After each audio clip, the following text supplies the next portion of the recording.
कछुओं के बारे में बचपन से हम यही सुनते आ रहे हैं कि ये बहुत ही शांत स्वभाव के जानवर होते हैं। इन्हें खुद में रहना पसंद होता है और ये बस अपने काम से काम रखना पसंद करते हैं। हालांकि कई मौकों पर ये जानवर भी आक्रामक हो जाते हैं और अपना खूंखार रूप दिखाने से भी पीछे नहीं हटते।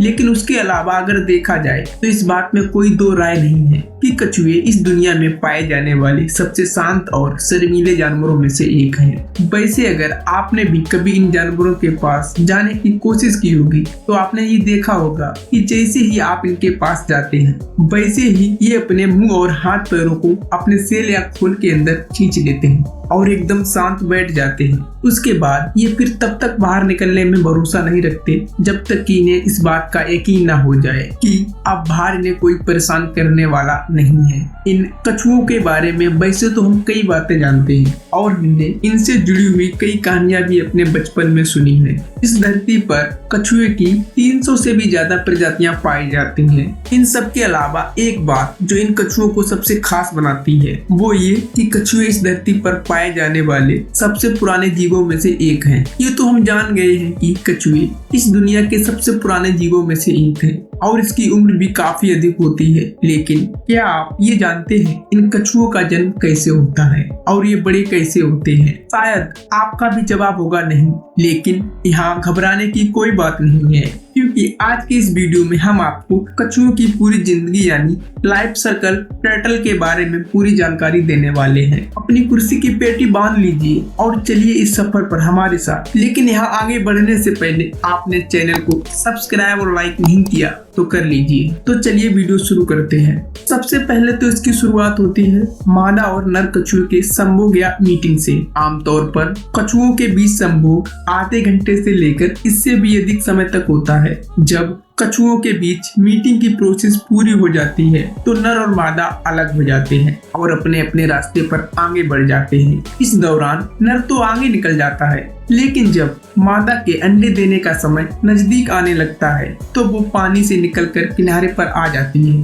मादा को मीटिंग के बाद अंडे देने में करीब 1.5 महीने से भी अधिक समय लगता है। लेकिन अगर आप ये सोच रहे हैं कि किनारे पर आने के बाद मादा सीधे अंडे दे देती है तो ऐसा बिल्कुल भी नहीं है, क्योंकि इससे पहले भी मादा को काफी मेहनत करनी पड़ती है। वैसे आपको बता दें कि ज्यादातर कछुए गर्मी के मौसम में ही अंडे देते हैं।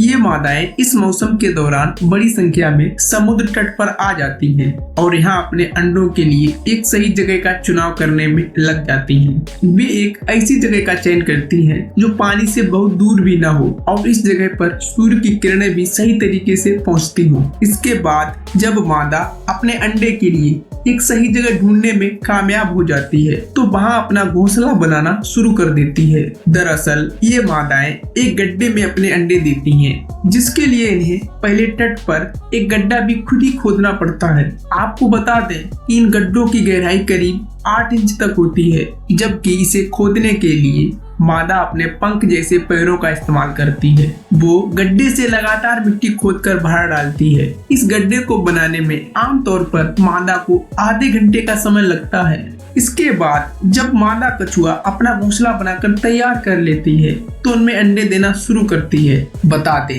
कि एक मादा एक बार में करीब 50 से लेकर 100 या इससे भी अधिक अंडे देने में सक्षम होती है। अब जब अंडे देने का काम पूरा हो जाता है तो मादा अपने अंडों को फिर से मिट्टी से अच्छी तरह से ढक देती है और पानी में चली जाती है। कछुए के इन अंडों से बच्चे बाहर निकलने में 45 से 75 दिन का समय लगता है। इस दौरान जब बच्चे अंडों से बाहर निकलते हैं तो खुद ही मिट्टी को हटाकर जमीन पर आने लगते हैं। इस समय इनके शरीर का आकार बहुत छोटा होता है और ये बेहद ही क्यूट नजर आने लगते हैं। अंडों से बाहर आने और जमीन तक पहुंचने के बाद अब इन्हें अपनी मंजिल यानी पानी में जाना होता है। लेकिन इनका ये कुछ दूर का सफर भी काफी मुश्किल भरा होता है, क्योंकि ये कछुए बहुत छोटे होते हैं और साथ ही इनकी रफ्तार भी कम होती है। जबकि इस रास्ते में कई शिकारी इनके इंतजार में अपनी पलकें बिछाए पहले से ही बैठे रहते हैं। दरअसल हम बात कर रहे हैं पशु पक्षियों के बारे में, जो इन्हें देखते ही अपना शिकार बनाने के लिए इन पर टूट पड़ते हैं। कई बार तो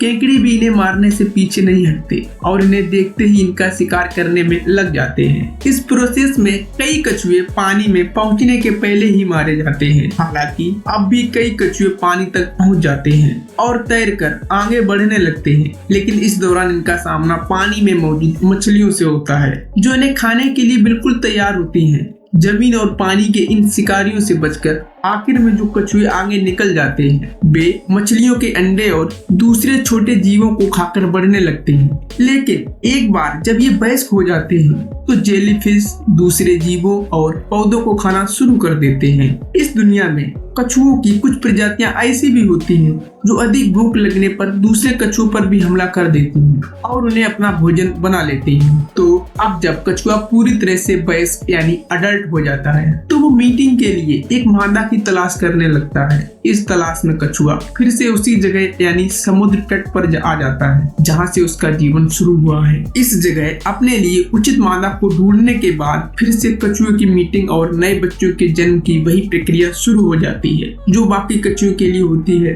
दोस्तों, इसी तरह से कछुओं का ये संसार आगे बढ़ता रहता है और कछुए अपनी चुनौती भरी जिंदगी को जीते रहते हैं। वैसे आपको इस वीडियो में कौन सी बात सबसे अच्छी लगी हमें कमेंट में जरूर बताएं, और अगर आपको ये वीडियो पसंद आती है तो वीडियो को लाइक और चैनल को सब्सक्राइब करें, साथ ही बेल आइकन को प्रेस करना ना भूलें।